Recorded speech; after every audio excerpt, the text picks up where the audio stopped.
음, 암호화폐가 나온 지 벌써 한 15년 됐나요? 근데 이게 참 아직도 뜨거운 감자죠. 진짜 이게 화폐가 맞는 건지 아니면 그냥 뭐랄까 투기 자산인 건지 오늘 이 자료들을 보면서 그 본질을 좀 파헤쳐봐야 할 것 같습니다.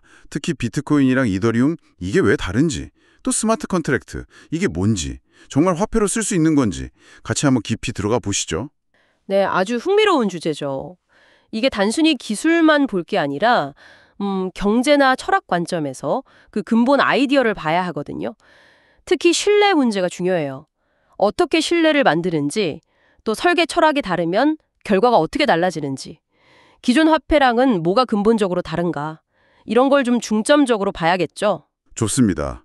그럼 제일 근본적인 거 암호화폐 가키는 대체 어디서 오는 걸까요? 우리가 쓰는 돈은 국가가 보증하잖아요. 근데 이건 그런 게 아닐 텐데. 맞아요. 법정화폐는 국가라는 어떤 중앙화된 주체가 믿어라 하는 거지만 암호화폐는 그 네트워크 참여자들이 자발적으로 합의해서 신뢰를 만들죠. 특히 비트코인은 여기서 한 발 더 나아가요. 그냥 믿음? 이게 아니고요. 채굴 과정에 보면 실제 전기료, 장비값 이런 현실 비용이 들어가거든요. 이 작업 증명, POW라고 하죠. 이게 디지털 자산의 실질적인 가치를 좀 뒷받침해 주는 거죠. 마치 돈은 종이가 아니라 신뢰다. 이 말을 현실 비용으로 증명하는 느낌이랄까요? 디지털로? 아, 현실 비용 기반의 신뢰라. 그거 흥미롭네요. 근데 대표 주자인 비트코인이랑 이더리움은 시작부터 생각이 달랐다고요? 어떤 차이가 있었던 건가요? 네, 그게 아주 중요한 포인트인데요. 비트코인을 만든 사토시 나카모토는 이 사람은 철저히 금융 관점에서 접근했어요. 목표가 딱 하나였죠. 중앙은행 없는 P2P 전자화폐. 아주 명확했어요. 그래서 구조도 비교적 단순하고요. 결정적으로 개발자가 사라졌잖아요. 그러니까 누구 마음대로 바꾸기가 어렵게 된 거죠. 진정한 탈중앙화가 완성됐다고 볼 수도 있고요. 결과적으로 보면 지금 약간 디지털 금처럼 가치 저장 수단으로 많이들 생각하죠. 아, 비트코인은 개발자가 딱 만들고 사라졌다. 반면에 이더리움은 그 비탈릭 부테린이라는 개발자가 계속 활동하고 있잖아요. 그렇죠. 비탈릭 부테리는 프로그래머 시각에서 봤어요. 단순 화폐, 그 이상을 본 거죠. 프로그래밍이 가능한 블록체인, 뭐랄까 월드 컴퓨터 같은 걸 만들고 싶어 했어요. 여기서 나온 게 이제 스마트 컨트랙트고요. 조건 맞으면 자동으로 계약이 막 실행되는 코드요. 근데 이걸 하려다 보니 시스템이 훨씬 복잡해졌죠. 그리고 비탈릭이랑 재단이 계속 업데이트를 하잖아요. POS 전환 같은 거. 그래서 탈중앙성 측면에서는 비트코인이랑 좀 다른 길을 가고 있는 셈이고요. 결과적으로는 디파이니 NFT니 이런 실험적인 것들의 장이 되긴 했는데 솔직히 일반 사용자가 이걸 다 이해하고 쓰기에는 여전히 좀 복잡하다. 이런 평가가 많죠. 스마트 컨트랙트 말씀하셨는데 이론은 자동 계약인데 현실에선 주로 돈 모으는데 ICO 같은 데 많이 쓰였다면서요. 문제점은 없었나요? 네, 맞아요. 초반에는 ICO 같은 자금 조달용으로 많이 쓰였고요.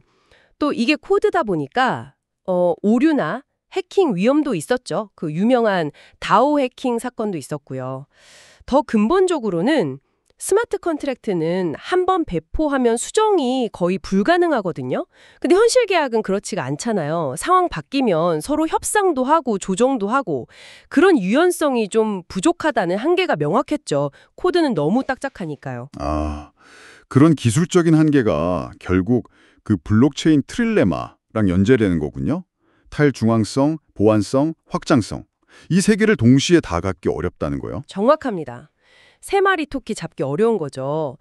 비트코인을 보면 탈중앙성이랑 보안성은 엄청 강한데 대신 거래 속도, 즉 확장성은 좀 포기했어요. 그래서 느리군요. 네, 느리죠. 근데 보안은 확실하고 이더리움은 이제 속도를 좀 높이려고 POS로 바꾸고 레이어 2 같은 것도 도입하고 근데 그러면서 시스템은 더 복잡해지고 일각에서는 이거 너무 중앙화되는 거 아니냐 이런 우려도 나오고요. 또 솔라나 같은 소위 고속 코인들은 속도는 엄청 빠른데 그 대신에 탈중앙성은 좀 많이 희생했다는 평가를 받죠. 결국 우리는 모든 걸 다 해결했다. 이런 프로젝트는 일단 좀 경계해야 돼요. 뭘 포기했는지를 봐야 그 본질이 보이는 거죠. 가치를 만드는 방식도 아까 잠깐 나왔는데 작업 증명 POW랑 지분증명 POS. 이것도 좀 더 설명해 주시면 좋을 것 같아요. 네, POW는 비트코인처럼 실제 에너지를 쓰고 컴퓨터 파워를 동원해서 문제를 풀고 그 대가로 코인을 받는 거예요.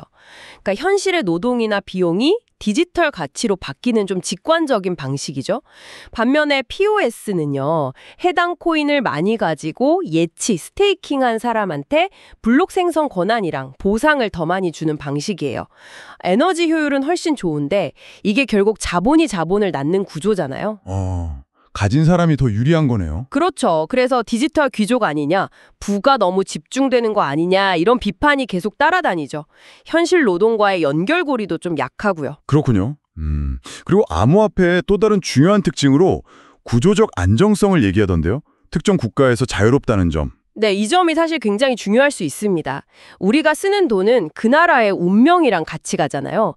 예를 들어 짐바브웨나 베네수엘라처럼 나라가 혼란스러워지면 화폐 가치가 그냥 휴지 조각 되는 경우도 있고요.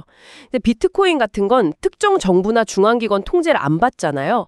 전쟁이 나든 정권이 바뀌든 인터넷만 살아있으면 그 존재 자체가 없어지진 않아요. 가격 변동은 심해도 존재 자체는 안정적이다. 네, 그렇죠. 존재의 안정성. 이게 어떻게 보면 역사상 처음으로 영토랑 분리된 화폐일 수 있다는 거죠. 실제로 터키나 우크라이나, 레바논 같이 자국 화폐가 불안한 곳에서는 대안 자산으로 이걸 찾는 경우도 늘고 있고요. 마지막으로 결국 화폐는 교환이 본질이라는 분석이 인상 깊었습니다. 비트코인은 거기에 집중해서 성공했고 이더리움은 너무 많은 걸 하려다 오히려 좀 멀어진 거 아니냐 이런 시각이요. 네, 핵심을 잘 보셨어요. 비트코인은 정말 가치 교환이라는 그 원초적인 기능에 집중했고요. 그리고 POW 방식이 약간 일에서 번다는 현실 감각이랑 비슷해서 사람들이 받아들이기 좀 더 쉬웠던 면도 있어요. 직관적이죠.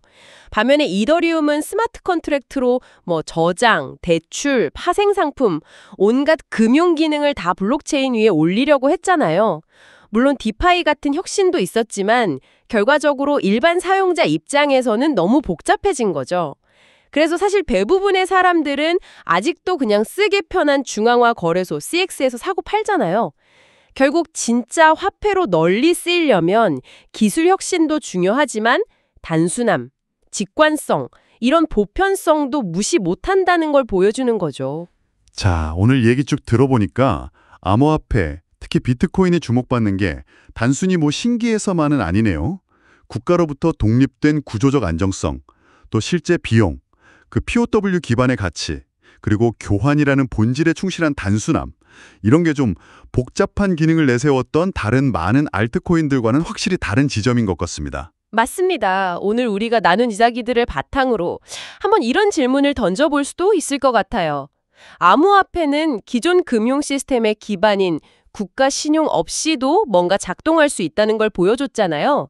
만약에요, 앞으로도 전 세계적으로 국가나 어떤 기존 시스템에 대한 신뢰가 계속 흔들린다면 정부가 이걸 인정하든 안 하든 이렇게 현실 비용에 기반하고 어떤 중앙 취체 없이 돌아가는 디지털 자산이 과연 우리 개인의 삶이나 시장 전체에 어떤 의미를 갖게 될까? 아마 이게 오늘 우리가 나눈 이야기에서 한 번쯤 깊게 생각해 볼 만한 질문이 아닐까 싶습니다.